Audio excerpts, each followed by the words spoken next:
On this vote, the yeas are 136, the noes are 285, with 3 members voting present. The amendment is not adopted. For purpose, does the gentleman from Wisconsin rise? Mr. Chairman, I move that the committee do not rise. Questions on the motion? Those in favor say aye. Aye. Those opposed say no. Impeding the chair, the ayes have it. The ayes have it. Accordingly, the committee rises.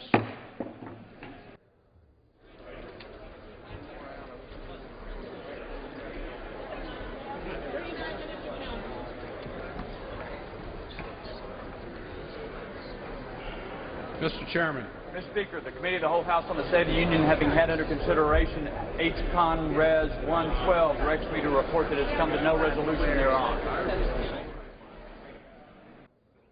Sorry. Okay. The Chair of the Committee of the Whole House on the State of the Union reports that the committee has been under consideration of House Concurrent Resolution 112 and has come to no resolution thereon. For what purpose does the gentleman from Florida rise? Mr. Speaker, I ask unanimous consent that the ordering of the yeas and nays on the motion that the House suspend the rules and pass H.R. 4239 as amended be vacated. To that end, the Chair put the question de novo. Without objection, the ordering of the yeas and nays on the motion that the House suspend the rules. The gentleman from Maryland is recognized on his reservation. I have no intention of objecting, Mr. Speaker, but simply to say we continue to believe on this side of the aisle that we could resolve this issue as we've had this debate over a longer term, give confidence to the markets, give confidence to the states and localities by simply bringing the Senate bill to the floor and passing that bill. And with that, Mr. Speaker, I withdraw my reservation. The gentleman withdraws his objection. Is there objection? Without objection, the ordering of the yeas and nays on the motion that the House suspend the rules and pass H.R. 4329 is vacated, and the Chair will put the question de novo. The Clerk will report the title of the bill. H.R. 4239, a bill to provide an extension of federal aid highway safety, motor carrier safety, transit, and other programs funded out of the Highway Trust Fund, pending enactment of a multi-year law reauthorizing such programs. The question is, will the House suspend the rules and pass H.R. 4239 as amended? Those in favor will say aye. Those opposed will say no. No. In the opinion of the Chair, two-thirds not being in the affirmative, the rules are not suspended and the bill is not passed.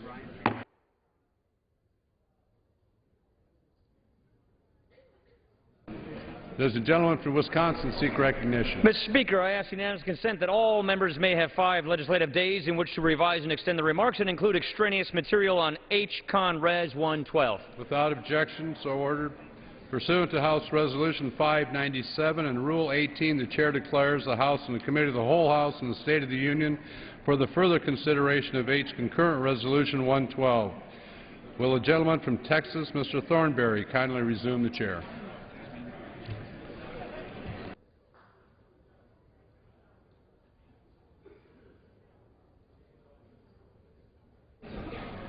The House is in the Committee of the Whole House on the State of the Union for further consideration of H. Con. Res. 112, which the Clerk will report by title. Concurrent resolution establishing the budget for the United States government for the fiscal year 2013 and setting forth appropriate budgetary levels for fiscal years 2014 through 2022. When the Committee of the Whole rose earlier today, Amendment Number 5, printed in House Report 112-423, offered by the gentleman from New Jersey, Mr. Garrett, had been disposed of. It is now in order to consider Amendment Number 6, printed in House Report 112-423. For what purpose, gentleman from Maryland, rise? Mr. Chairman, I have an amendment to the desk. The Clerk will designate the amendment. Amendment Number 6, in the nature of a substitute, printed in House Report Number 112-423, offered by Mr. Van Hollen of Maryland. Pursuant to House Resolution 423, the gentleman from Maryland, Mr. Van Hollen, and a member opposed, each will control 15 minutes. Chair recognizes the gentleman from Maryland. Thank you, Mr. Chairman. We're here at a very important time for our country. As a result of extraordinary actions that have been taken over the last 4 years, and thanks to the tenacity of the American people and small businesses, we have begun to climb out of a big economic hole. If you look at this chart right here, you'll see where we were back in January 2009, the first month President Obama took office. He was sworn in. At that time, the economy was in total free fall.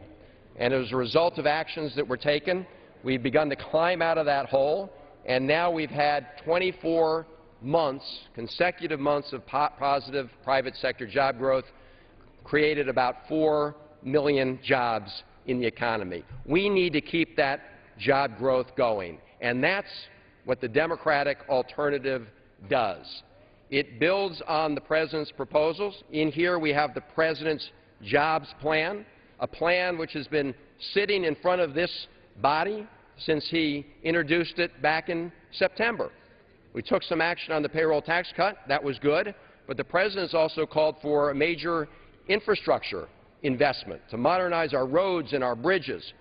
We fund that plan, as opposed to the Republican budget, which, as we've heard, slashes transportation, in fact, next year, by 46% in spending, and which independent analysts have said will cost the economy 1.3 million jobs in 2013 and 2.8 million jobs in 2014. That is not the direction we should be going. We need to nurture the fragile economy.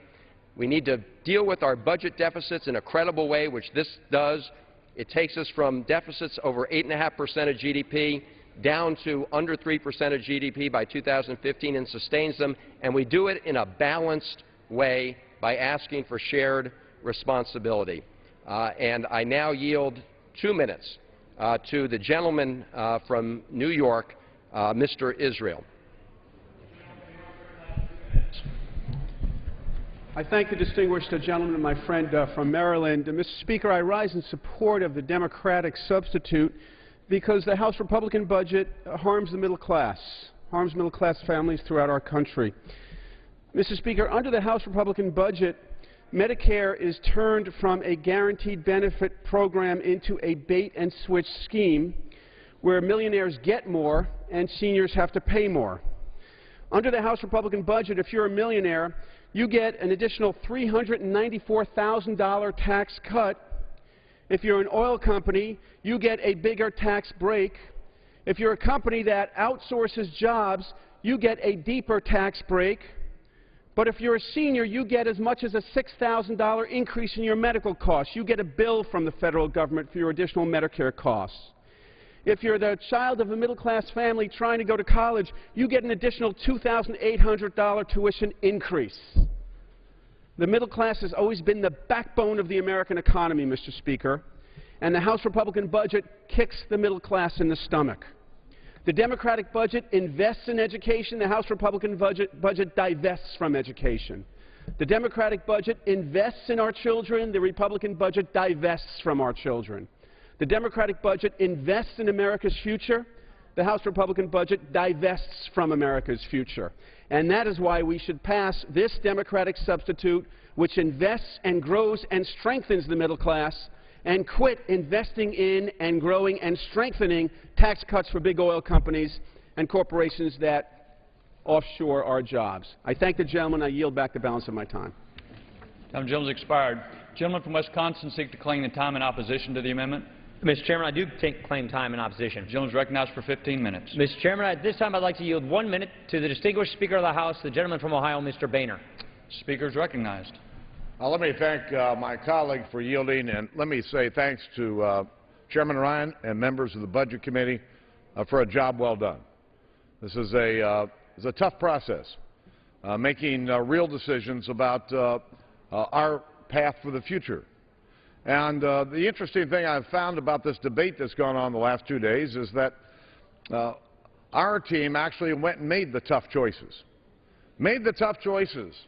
To preserve freedom in America and to deal with our fiscal nightmare. You look at all the proposals we've seen in this debate, it's all more of the same. Two things that are prevalent. let's raise taxes on the American people once again. And secondly, let's kick the can down the road as if no one knows that Social Security, Medicare, and Medicaid are going broke. Oh yeah, all these proposals we've seen continue to kick the can down the road. And I think that the path to prosperity that Chairman Ryan and his committee have put together is a blueprint for America's future. We all know that we've got some $16 trillion worth of debt already. $1.3 trillion in a budget deficit this year alone. The American people know that they've got to live within their means. They've got to do a budget. And they also know that you can't continue to spend money that you don't have. And so I applaud my colleagues for the tough decisions they've made to try to do the right thing for the country, to lay out a real vision of what we were to do if we give more control here in this town. It's still a Democrat-run town. The saddest thing I've seen, though, when it comes to a budget, is that while we did a budget last year, we're doing another budget this year. We're making tough decisions to help preserve Social Security and preserve Medicare. The United States Senate, it's been 1,065 days since they passed a budget. 1,065 days.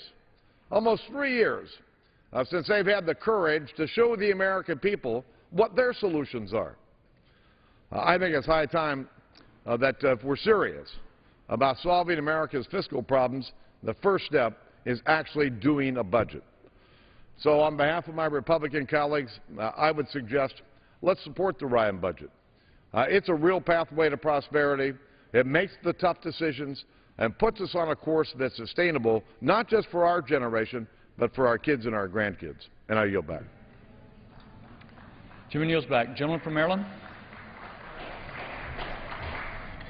Thank you, Mr. Chairman. I have great respect for the Speaker. I would just suggest that he may call it a tough choice to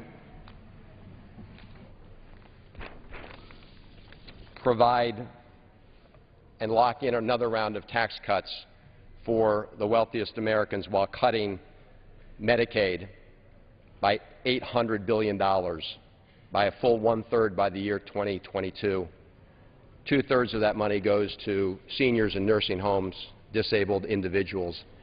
I don't know if it's a tough choice. It's certainly the wrong choice, and that's what this debate is all about, not whether we reduce our deficits, but how.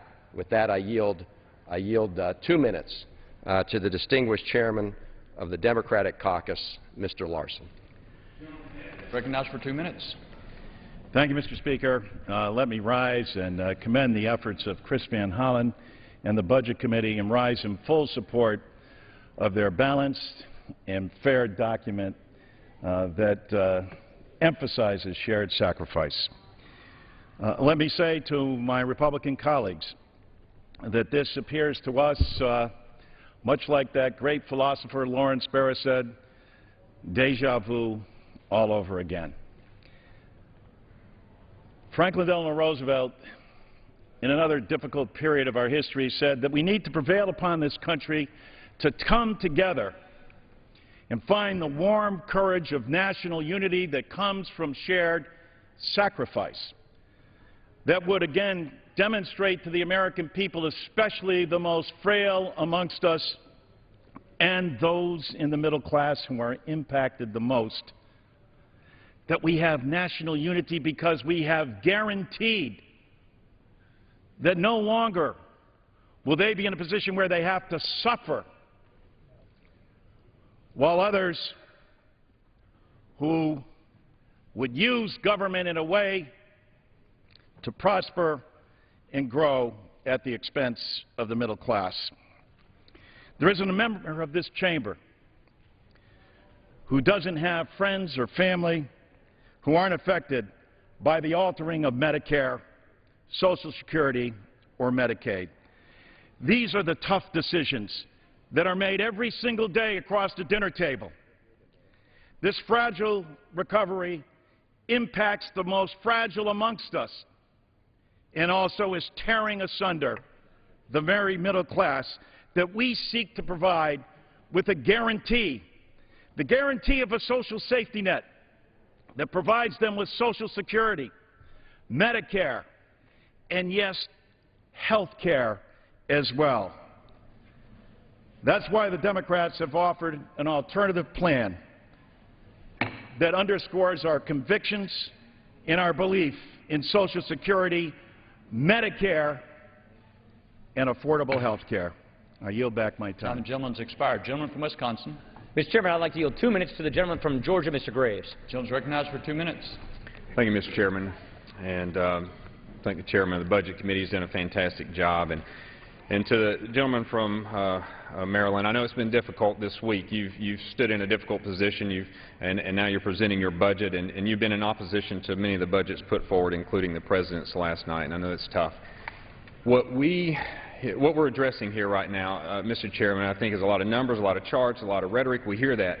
But what we know is that Washington has not been forthright with the American people. I mean, for far too long, the top's been getting a bailout, the bottom's getting a handout, and now who's going to get stuck with the bill? It's our kids.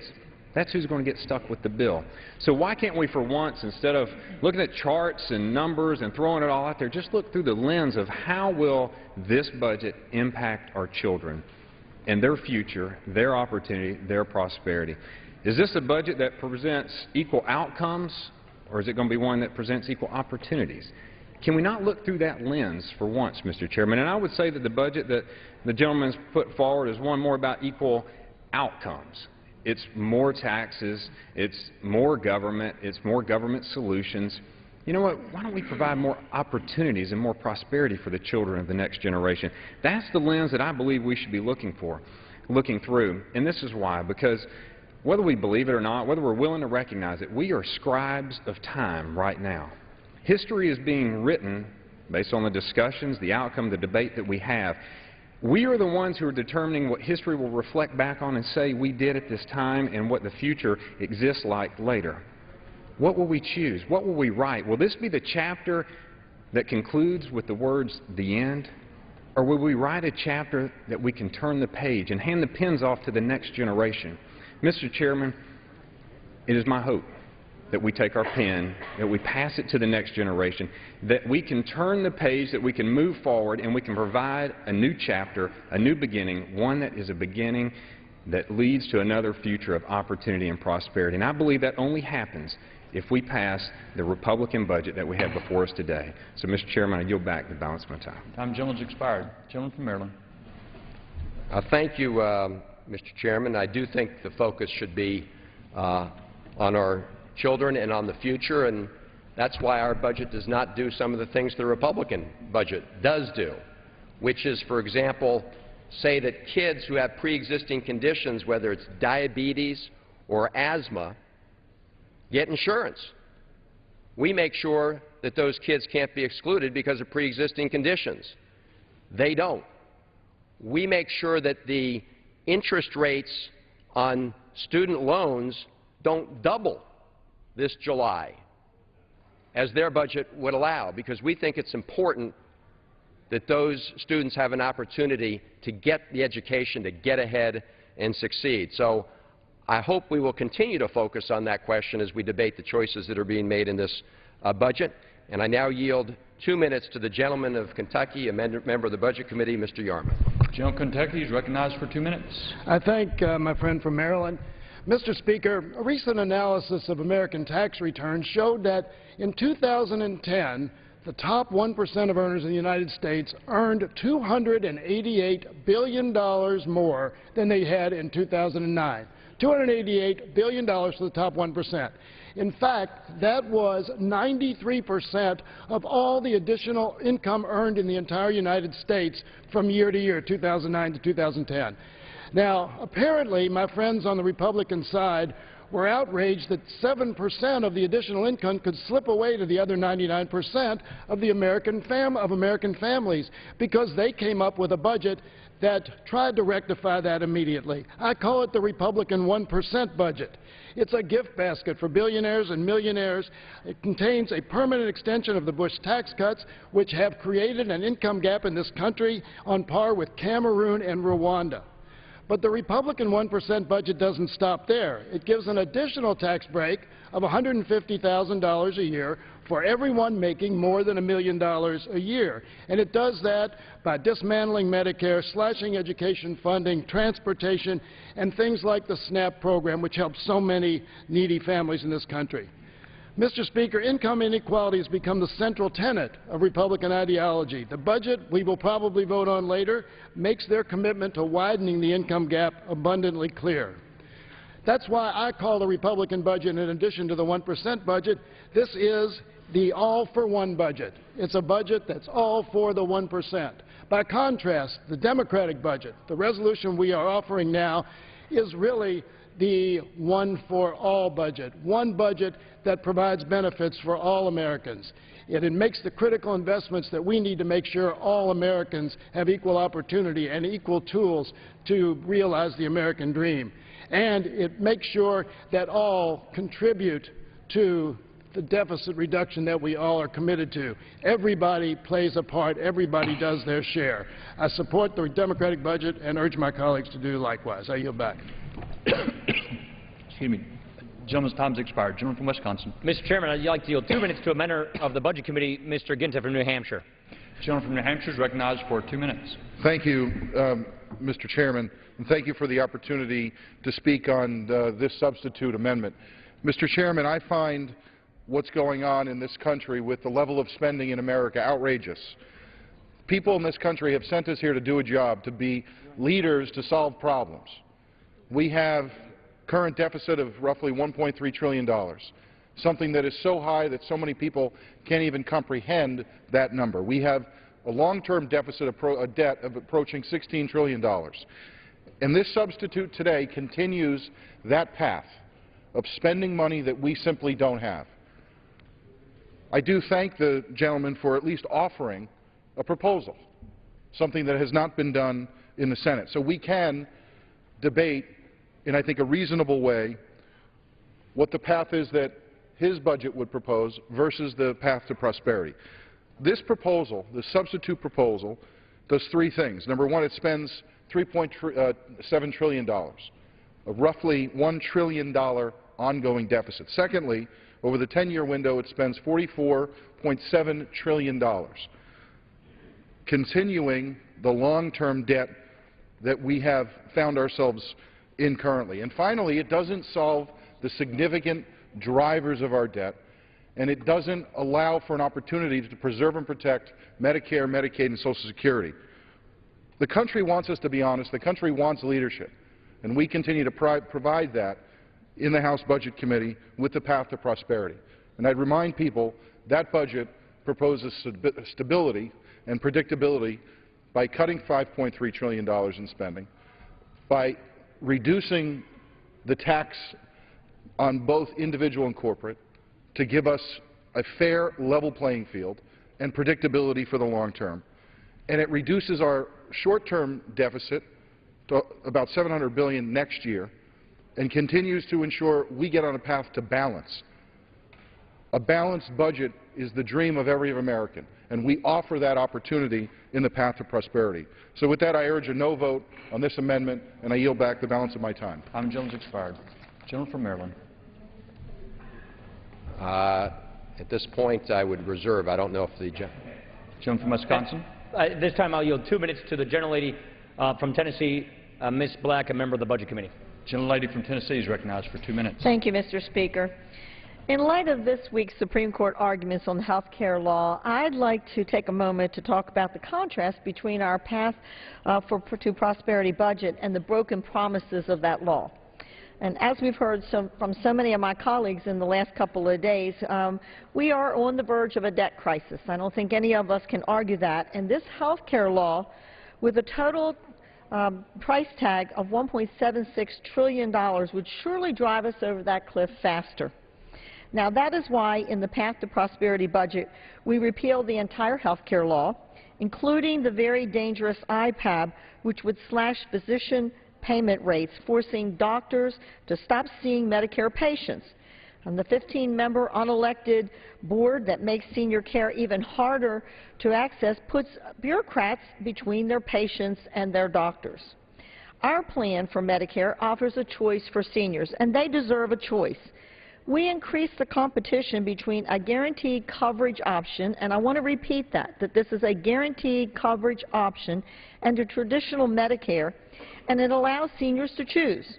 And all of this would lower costs of the program while increasing the quality of care.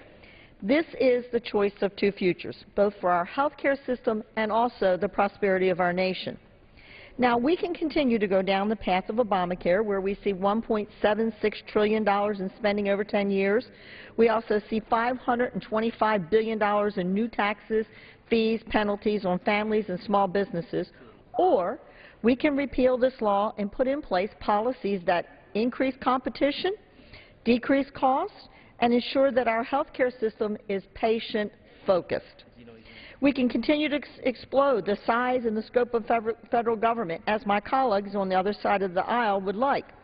And if Democrats have their way, their budget would tax more, borrow more, spend more, and waste more of the hardworking taxpayer dollars.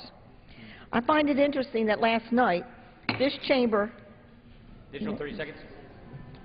I find it interesting that last night this chamber unanimously rejected the President's 2013 budget that would be an absolute fiscal disaster. And yet this budget before us today again doubles down on those failed policies of the past. The American people are sick and tired of Washington's culture of spend, spend, spend, because they know there are consequences of living without a budget and spending more than what we take in. What we're doing here today is being honest with the American people. We are here to cut spending, reform programs in order to save them, and we make government smaller and less intrusive. Thank you, Mr. Speaker, and I yield back. Time of general has expired. The gentleman from Wisconsin has 7½ minutes remaining. The gentleman from Maryland has 6 minutes remaining. Thank you. Thank you, Mr. Chairman. I'm glad the gentlelady brought up the issue of health care and how these budgets impact health care. She described their proposal as giving seniors a choice. It's interesting that they would give seniors on Medicare a choice that they don't want themselves to have, that they give members of Congress a much better deal in health care than they would give to seniors on Medicare. And here's what their budget would do in ending the Medicare guarantee. This blue line shows the current level of support Medicare beneficiaries get from the Medicare program, up around 90%. That red line, that green line right there, that's the level of support members of Congress get from the Federal Employee Health Benefit Plan. And you can see it's steady. As costs go up, the support goes up proportionally. The Republican plan, that red line, is the one for seniors. That takes support steadily down relative to rising health care costs, so that seniors would have to eat those rising health care costs. They bear the risk. That is a bad plan for American seniors. It's a bad plan for America.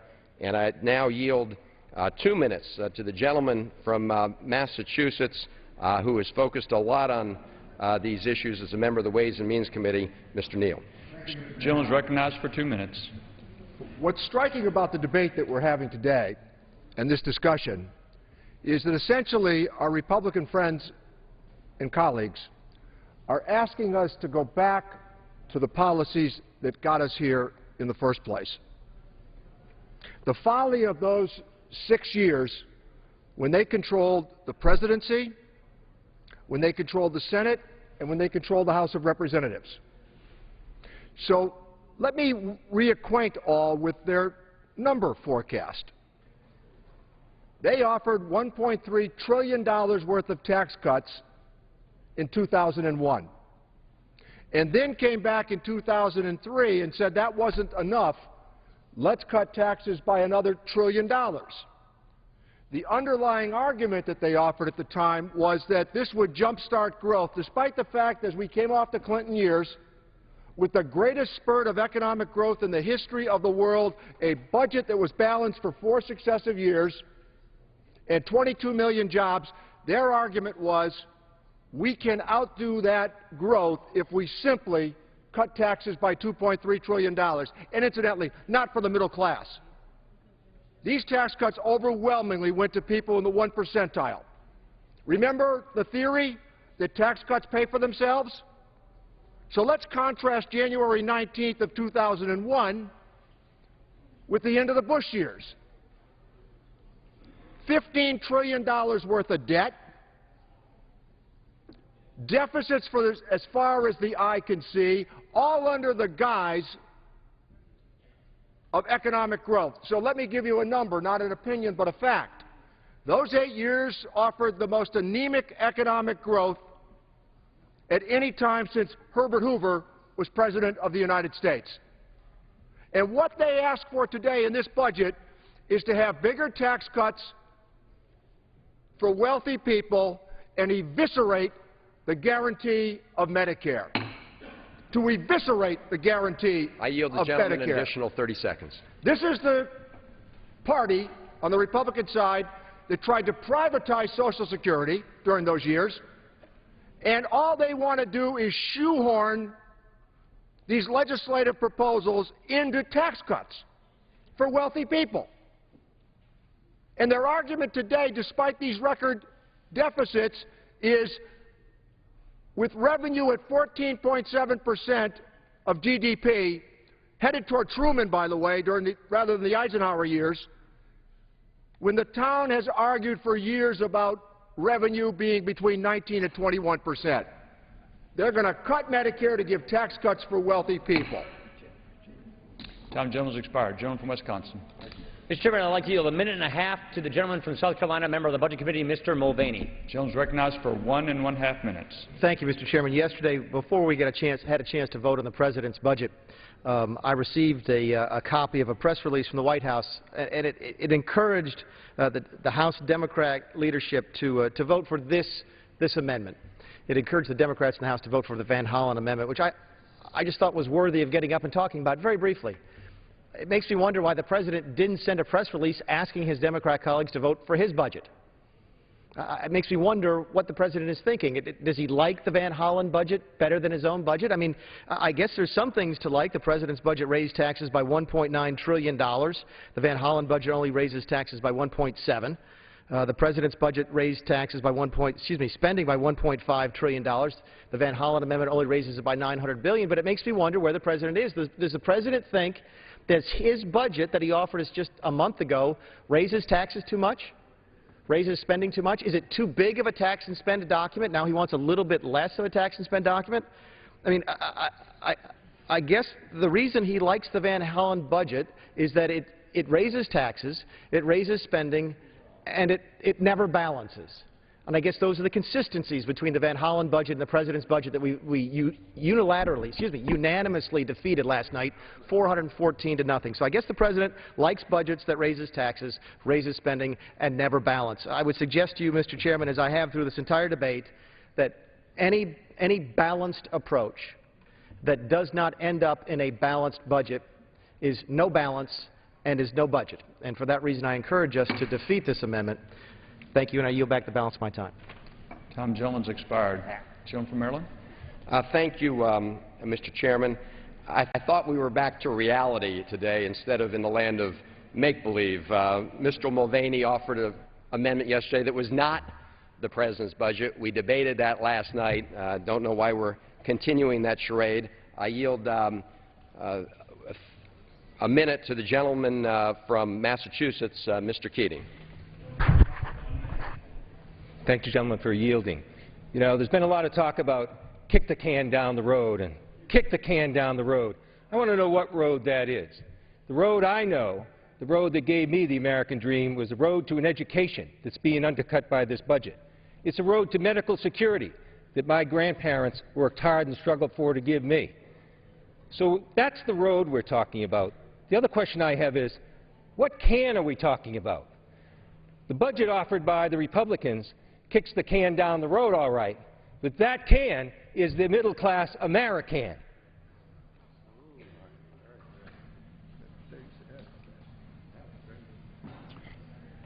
Gentleman from Wisconsin. At this time, Mr. Chairman, I'd like to yield a minute to the gentleman from Florida, Mr. Sutherland.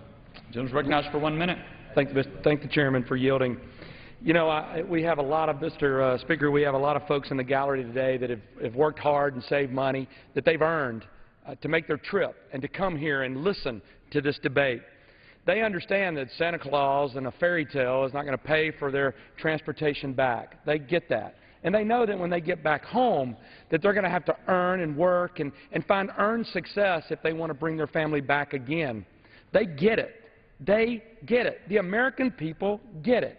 At no point in time has the American people had to do more with less, and the federal government has done less with more. You know, we hear a lot about fairness. True fairness does not come from wealth distribution. True fairness means rewarding merit, creating opportunity, and letting people rise. That has been a bedrock of the American system, the free enterprise system. And it is that free enterprise system that has given opportunity and rewarded people, and America has been benevolent with the gifts of being rewarded by hard work and honest dealings. The Democratic budget does not support that, yet the Ryan budget or the path to prosperity, the Republican budget does. I yield back. Time Jones expired. Chair also reminds all members not to refer to occupants of the gallery in their comments. The gentleman from Maryland has 1 3/4 minutes remaining, and the gentleman from Wisconsin has 5 minutes remaining. I reserve the balance of my time. Gentleman from Wisconsin. Ready, Raul? You want a minute? Sure. Okay. Can I have one more? I yield a minute and a half to the gentleman from Idaho. The gentleman from Idaho is recognized for 1 1/2 minutes.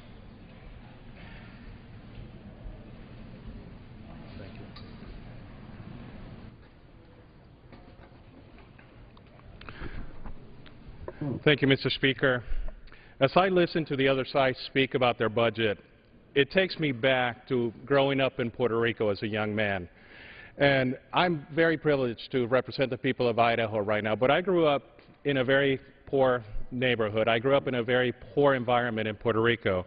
And I remember my mother taking me to the wealthier neighborhoods. And I remember her taking me to different places, to the nicer stores, the nicer places in Puerto Rico, and telling me that I had a choice, that I could work hard, I could play by the rules, I could do all the things I needed to do, and one day I could live in one of those homes. One day I could actually have those opportunities. But if my mother would have had the same mentality that the other side has, I would have never been able to amount to anything in my life.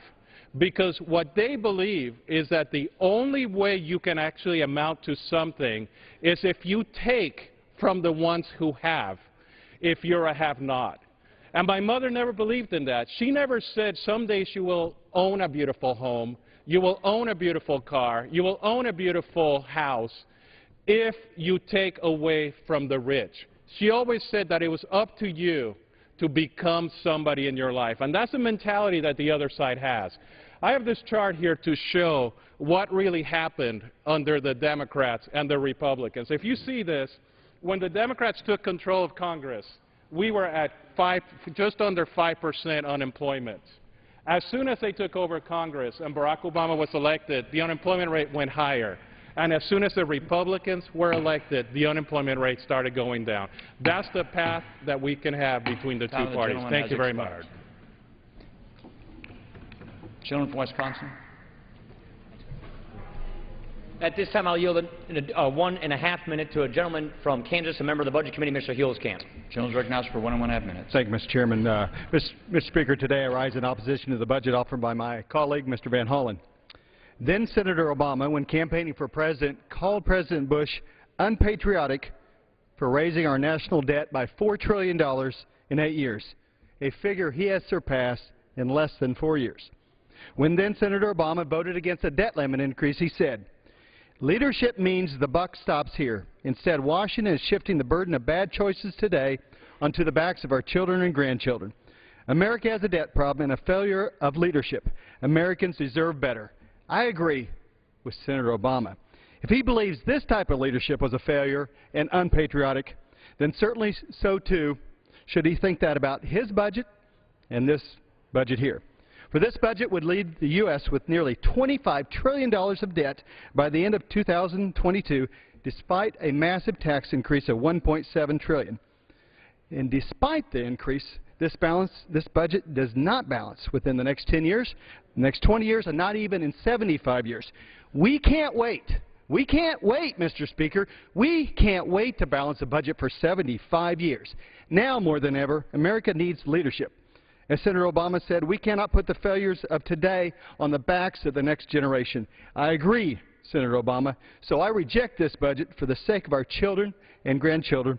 And I thank you, and I yield back my time. Time, gentleman's expired. Gentleman from Maryland.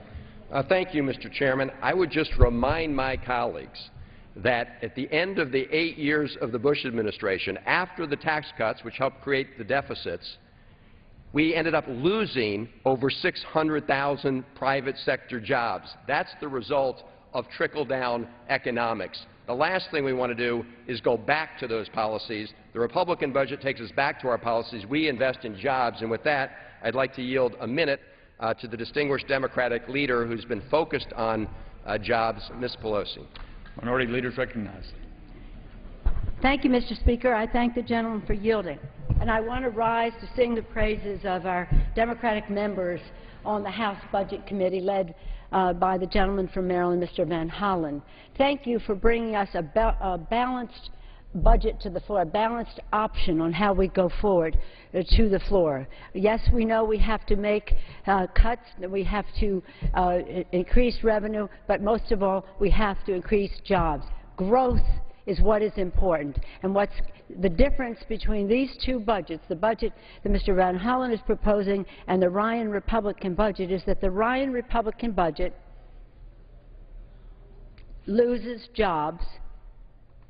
The Van Hollen budget, the Democratic budget, is a job creator. It's a job creator. It also invests in education. Think of it, if you're a student and you have a student loan, on July 1st, your interest rate will double from 3.4% to 6.8%. Ryan Republican budget says that's just fine. The House Democratic budget prevents that from happening.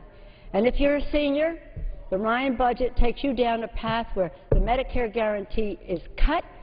You may have to spend $6,000 or more for less in terms of benefits, all the while not protecting our students, while not creating jobs, while not protecting our seniors and their Medicare. The Ryan budget gives over $300,000 tax break to people making over $1 million a year. How can that be? How can that be? The more people know about that budget, the more they know that it hurts them in their lives. The budget that is put forth by the House Democrats is a positive one for economic growth, for investing in our small businesses, for honoring the entrepreneurial spirit of America, for strengthening the middle class, for building ladders of opportunity for people who want to work hard, play by the rules, take responsibility for them to succeed as we reignite the American dream. So I thank you, Mr. Van Hollen, for your leadership in putting a budget forth that is responsible, that honors our commitment to future generations, that reduces the deficit in a positive way, as opposed to Mr. Ryan's Republican budget. Doesn't even get to a deficit reduction and ending that until close to 2040. I mean, the contrast could not be greater. The impact on America's families could not be greater. Just think, seniors pay $6,000 more for fewer benefits in Medicare, while they give $300,000 tax cut to the wealthiest people in our country. You be the judge. Is that a budget that is a statement of your values? Vote yes on the Van Hollen budget. Vote no on the Ryan Republican budget. I yield back the balance of my time. Gentleman yields back. Gentleman from Maryland has 15 seconds remaining. Gentleman from Wisconsin has 2 minutes remaining. I'll reserve. Gentleman from Maryland wishes to use his remaining 15 seconds. I reserve. No, I'm sorry. Sorry. Yes, I would. Thank you, Mr. Chairman. Again, our Democratic alternative invests in the President's jobs proposal, a proposal that's been sitting here in the House of Representatives since September. We reduce the deficit in a balanced, fair way. We make choices not to provide another tax break to the wealthiest. but to say we need a combination of cuts and revenue, just like bipartisan commissions have done. I urge adoption of the amendment. Thank you, Mr. Chairman. Gentleman's time has expired. Gentleman from Wisconsin. How much time do I have remaining, Mr. Chairman? Gentleman has 2 minutes remaining. I'll yield myself the balance of the time. Mr. Chairman, let me just try and give, in a nutshell, the economic vision the Minority Leader just gave us. It kind of works like this. Take more money from communities, from families, from small businesses, and send it to Washington. Swish it around the bureaucracy, make the decisions here, and then through trickle-down government, try to create jobs from government. Borrow more money if that's not enough, and then print more money if that's not enough over at the Federal Reserve. And we can make jobs in government. It doesn't work. We've been trying this. Look at where we are today. Our debt is bigger than our economy. Look at the common theme we've seen before us. This budget, the House Democratic budget, $1.7 trillion tax increase. The President's budget, $2 trillion tax increase. The CBC budget, a $6 trillion tax increase. And least but not last, the Progressive budget, a $6.7 trillion tax increase. And is that for deficit reduction? No. It's for more spending. The House Democratic budget, $4.6 trillion spending increase. The CBC budget, $5.2 trillion spending increase. The President's budget, $5.2 trillion spending increase. And the Progressive Caucus budget, $6.6 trillion spending increase. It is clear they want to tax more so they can spend more, and they never, ever balance the budget, and they send us off a debt cliff.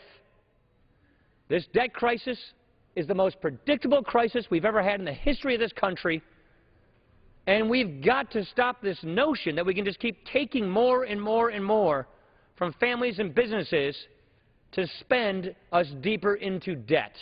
It doesn't work, and I urge a no vote on the House Democratic substitute. Chairman yields back. All time for debate on this amendment has expired. Questions on the amendment offered by the gentleman from Maryland. Those in favor say aye. Aye. Those opposed say no. No. Being the chair, the noes have it. Gentleman from Maryland. For the yeas and nays. Recorded vote is requested. Those in favor of taking this vote by recorded vote will rise. Sufficient number having arisen, a recorded vote is ordered. Members will record their vote by electronic device. This is a 15-minute vote.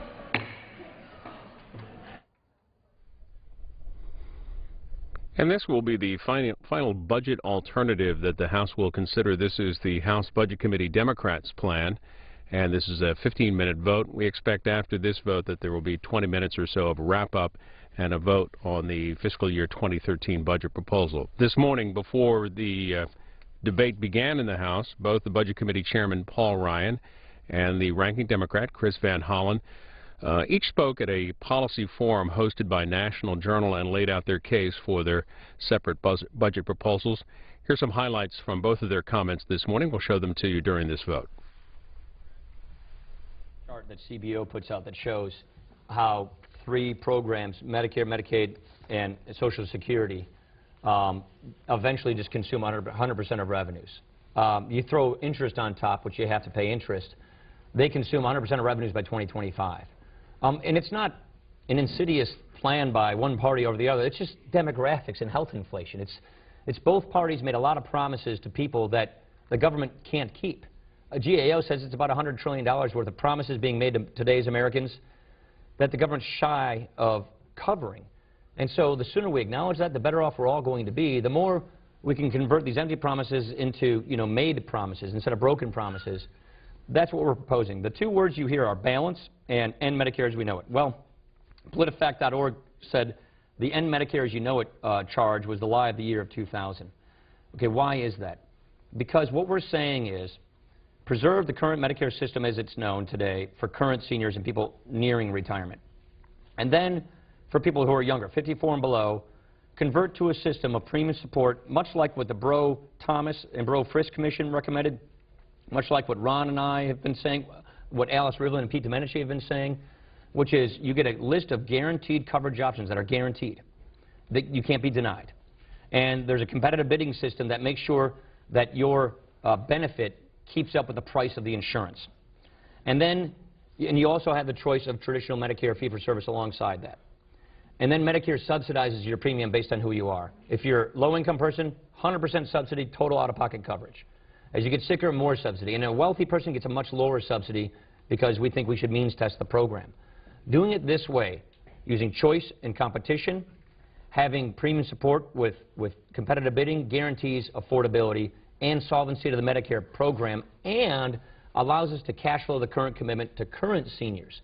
We think it's smart, we think it's important to do it this way, and it's gradual so that you don't end up with a debt crisis where you have severe disruptions in people's lives, because Medicare is the biggest driver of our debt. If you solve the Medicare puzzle, meaning save and strengthen the program, you dramatically improve your chances of averting a debt crisis. Now on balance, people say you need a balanced approach. Here's the problem. Spending's the problem.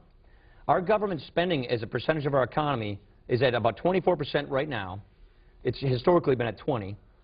It's going to 40%, and then it goes to 80% over the course of the century. By the time my kids are my age, the size of our government goes from 20 to 40% of the economy.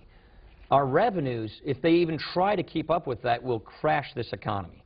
So the spending is the problem, and if we simply try to chase this higher spending line with higher revenues, you'll end up shutting down the American dream, the American economy, and you will consign the next generation to a clearly inferior standard of living. And this is why we say we got to keep our mind on economic growth. And if we just keep raising tax rates and keep narrowing the base, we're going to hurt job creators, we're going to hurt small businesses, and we're going to hurt the economy, which will actually suffer revenues. So let's focus on maximizing economic growth, getting more revenues in the federal government, on economic competitiveness, and let's have a tax code that's simpler and fair. We think that's a smarter way to go, because the best way to get out of this mess we are in is economic growth, spending cuts, and entitlement reforms. That, to me, is balanced, because if we define balance as just keep raising tax rates and don't deal with the drivers of our debt, these entitlements, we'll never balance the budget, we'll never get the debt under control, and we'll ruin the economy in the meantime.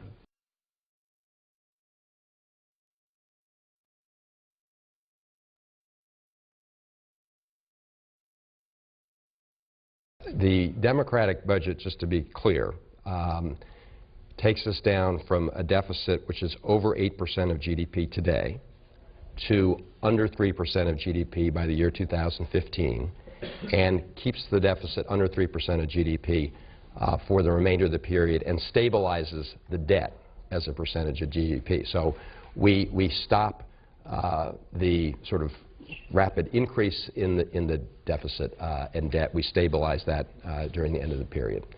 Now, the issue of dealing with Medicare has been an important question in this debate. And I had a chart with me, but I didn't end up bringing it in. But it's a very useful chart, because it was a chart that was offered by the chairman of the committee, Paul Ryan, during our budget markup. And what it showed was that with respect to Medicare, which is obviously a driver of future costs, that the plan that he laid out, that Paul Ryan laid out, and the plan that the President has proposed, and the one that's adopted in the Democratic alternative, actually have the same cost trajectory on Medicare. Those lines are the same. And the question is how you hit that cost trajectory compared to the projected increase in health care costs. How do you deal with that gap? And the Republican proposal, as I said, gives you a voucher and puts the risk on the seniors. The approach that we've taken is to try and change the incentives in the Medicare program to put more focus on rewarding people who deliver value care, quality of care, rather than the quantity of care. In other words, you don't pay the hospital every time someone gets readmitted to the hospital on the same the same condition.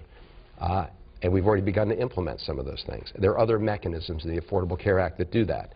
There are backstop provisions to also bring down those costs. So we have very different approaches, but interestingly, the chart presented by the chairman of the committee showed that the cost trajectory for dealing with those costs was actually the same under both plans. So we do address those issues. We're going to need to do more.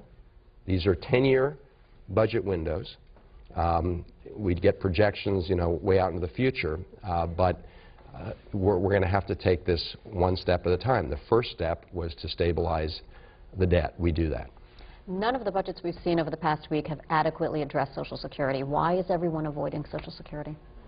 Well, I think the best approach to Social Security, and this is an issue that we discussed actually in the super committee, and I'm disappointed we didn't address some of these issues in that context.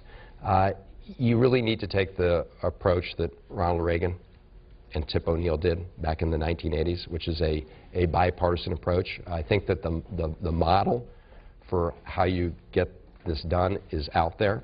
But you're right. I mean, that issue is not specifically addressed. Now, I would point out that the Social Security Trust Fund is 100% solvent between now and the year 2037. If Congress takes no action between now and 2037, Social Security beneficiaries would take about a 25% reduction in their benefits. So it is a significant issue that should be addressed. The sooner we address it, the better. But I do want to make it clear that the Social Security Trust Fund, as of now, is solvent, projected to be solvent by the trustees 100% until that point. Without addressing Social Security, though, why should anyone really look at any of the budgets that are at play right now as anything more than just political documents?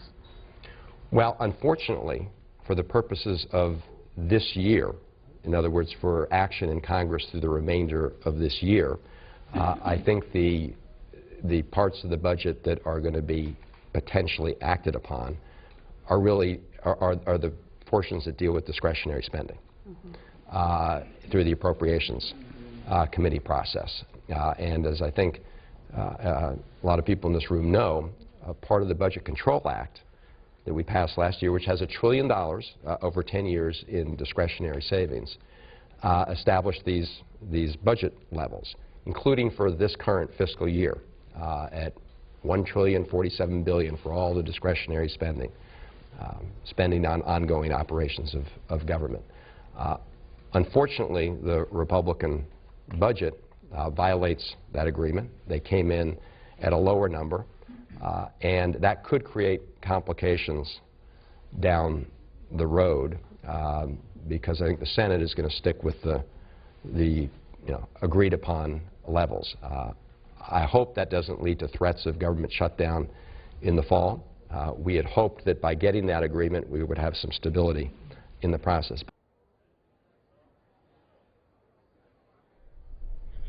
You'll see both of those conversations with Chris Van Hollen and Paul Ryan later in our program schedule. They're also available now in the video library front page of cspan.org. The House is voting on the Democratic substitute, the House Budget Committee Democrats' plan for fiscal year 2013. It's a 15-minute vote. We expect them to take up some final work on the Republican plan, Paul Ryan's plan, and a vote on that coming up as well. Earlier today, the House did vote for a 90-day extension of the Surface Transportation Programs bill.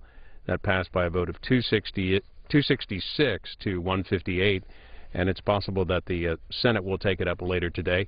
The Senate did take a vote on advancing the bill that would roll back some tax preferences for oil companies.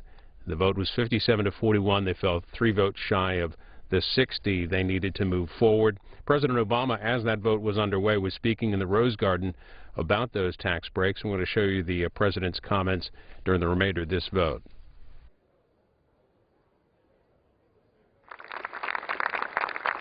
Thank you very much. Everybody, please have a seat. Sorry we're running just a little bit behind, but I figured it's a great day to enjoy the Rose Garden.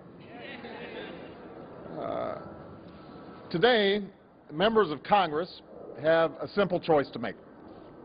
They can stand with the big oil companies, or they can stand with the American people.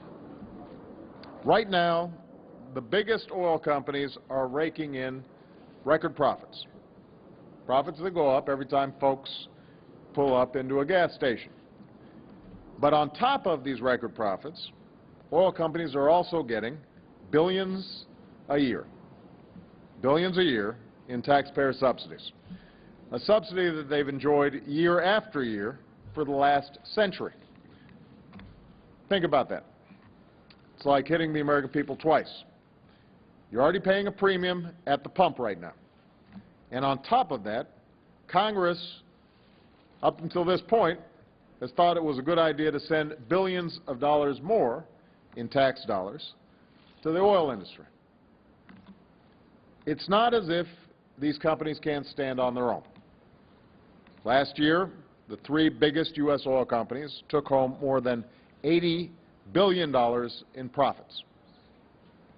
Exxon pocketed nearly $4.7 million every hour. And when the price of oil goes up, prices at the pump go up, and so do these companies' profits.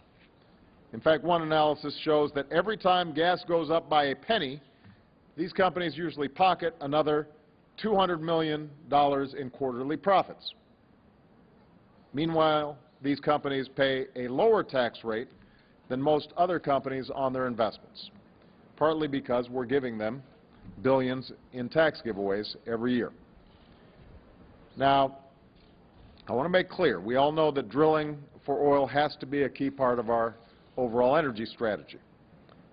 We want U.S. oil companies to be doing well. We want them to succeed. That's why under my administration we've opened up millions of acres of federal lands and waters to oil and gas production. We've quadrupled the number of operating oil rigs to a record high. We've added enough oil and gas pipeline to circle the earth and then some.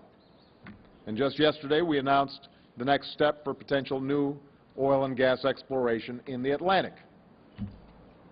So the fact is, we're producing more oil right now than we have in 8 years, and we're importing less of it as well. For 2 years in a row, America has bought less oil from other countries than we produce here at home, for the first time in over a decade. So American oil is booming. The oil industry is doing just fine. With record profits and rising production, I'm not worried about the big oil companies. With high oil prices around the world, they've got more than enough incentive to produce even more oil. That's why I think it's time they got by without more help from taxpayers who are already having a tough enough time paying the bills and filling up their gas tank. And I think it's curious that some folks in Congress who are the first to belittle investments in new sources of energy are the ones that are fighting the hardest to maintain these giveaways for the oil companies. Instead of taxpayer giveaways to an industry that's never been more profitable, we should be using that money to double down on investments in clean energy technologies that have never been more promising. Investments in wind power, and solar power, and biofuels. Investments in fuel-efficient cars and trucks, and energy-efficient homes and buildings. That's the future. That's the only way we're going to break this cycle of high gas prices that happen year after year after year as the economy is growing. The only time you start seeing lower gas prices is when the economy is doing badly. That's not the kind of pattern that we want to be in. We want the economy to be doing well and people to be able to afford their energy costs. And keep in mind, we can't just drill our way out of this problem. As I said, oil production here in the United States is doing very well. And it's been doing well even as gas prices are going up. Well, the reason is because we use more than 20% of the world's oil, but we only have 2% of the world's known oil reserves. And that means we could drill every drop of American oil tomorrow, but we'd still have to buy oil from other countries to make up the difference. We'd still have to depend on other countries to meet our energy needs. And because it's a world market, the fact that we're doing more here in the United States doesn't necessarily help us, because even U.S. oil companies, they're selling that oil on a worldwide market. They're not keeping it just for us. And that means that if there's rising demand around the world, then the prices are going to go up. That's not the future that I want for America. I don't want folks like these back here and the folks in front of me to have to pay more at the pump every time that there's some unrest in the Middle East and oil speculators get nervous about whether there's going to be enough supply. I don't want our kids to be held hostage to events on the other side of the world. I want us to control our own destiny. I want us to forge our own future. And that's why, as long as I'm president, America is going to pursue an all-of-the-above energy strategy, which means we will continue developing our oil and gas resources in a robust and responsible way. But it also means that we're going to keep developing more advanced homegrown biofuels, the kinds that are already powering truck fleets across America. We're going to keep investing in clean energy, like the wind power and solar power that's already lighting thousands of homes and creating thousands of jobs. We're going to keep manufacturing more cars and trucks that get more miles to the gallon, so that you can fill up once every 2 weeks instead of every week. We're going to keep building more homes and businesses that waste less energy, so that you're in charge of your own energy bills. We're going to do all of this by harnessing our most inexhaustible resource, American ingenuity and American imagination. That's what we need to keep going. That's what's at stake right now.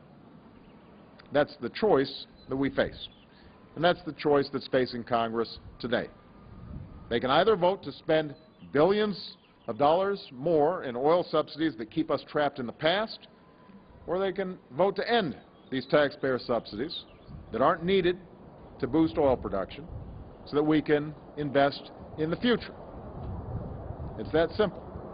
And as long as I'm president, I'm betting on the future. And as the people I've talked to around the country, including the people who are behind me here today, they put their faith in the future as well. That's what we do as Americans. That's who we are. We innovate, we discover, we seek new solutions to some of our biggest challenges, and ultimately, because we stick with it, we succeed. And I believe that we're going to do that again. Today, the American people are going to be watching Congress to see if they have that same faith. Thank you very much, everybody.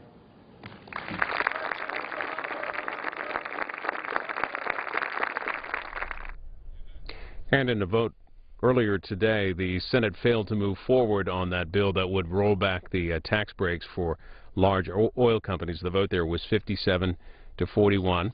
The Senate has moved on to take up the transportation bill. The short-term bill passed in the House earlier today. The vote was 266 to 158. The House is finishing up work on the fiscal year 2013 budget proposal. This is the House Democrats' alternative. It's been a 15-minute vote, and they will wrap up work, final debate, and final passage of the Paul Ryan plan coming up next.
Let's vote. The yeas are 162, the noes are 2.